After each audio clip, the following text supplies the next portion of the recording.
এই দোয়াটা শিখে নেন, ইনশাআল্লাহ আপনার জীবনের সমস্ত সংকট কেটে যাবে। আমি নিজেও এই দোয়াটা বেশি বেশি করার চেষ্টা করি। দোয়াটা হচ্ছে, মুসা আলাইহিস সালাম একটা গাছের নিচে হেলান দিয়ে বসলেন, বসে দেখলেন দুইজন মেয়ে দাঁড়িয়ে আছে দূরে, পানি নিতে পারছে না, লোকজন পানি নিয়ে যাচ্ছে, ওরা দাঁড়িয়ে আছে বেচারি। মুসা আলাইহিস সালাম গিয়ে বললেন, কি সমস্যা আপনাদের? এটা নিয়ে আপনারা আবার মেয়েদের সাথে কথা বলার চেষ্টা করেন, ঠিক আছে? তো মাহারাম গায়রা মাহারাম মেনে চলে। তারা বললেন যে আমাদের বাবা অনেক বৃদ্ধ মানুষ, আমরা পানি নিতে পারি না যতক্ষণ না আমাদের কম পানি নিয়ে চলে যায়। মুসা আলাইহিস সালাম একটু বললাম না, ফিজিক্যালি খুব স্ট্রং ছিলেন, থাকে না বডি বিল্ডার, সামনে গিয়ে কথা বলে সরব পানি দিতে দাও, তখন মানুষ একটু মূল্যায়ন করে না।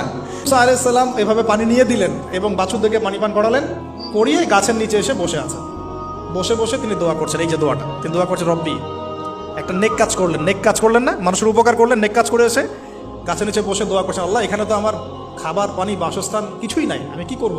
রব্বি ইন্নি লিমা আনজালতা ইলাইয়া মিন খায়রিন ফাকির, রব্বি ইন্নি লিমা আনজালতা ইলাইয়া মিন খায়রিন ফাকির। আবার বলেন, রব্বি ইন্নি লিমা আনজালতা ইলাইয়া মিন খায়রিন ফাকির। অর্থ হচ্ছে, হে আল্লাহ, তুমি তোমার পক্ষ থেকে আমার উপরে যে নেয়ামতগুলো দিবে, আমি এর জন্য ফকির হয়ে বসে আছি। আল্লাহ অর্থ বুঝে পড়বেন ভাই, নামাজ রোজা হজ যাকাত যাই করেন আল্লাহর রাস্তায় অর্থ বুঝে পড়বেন।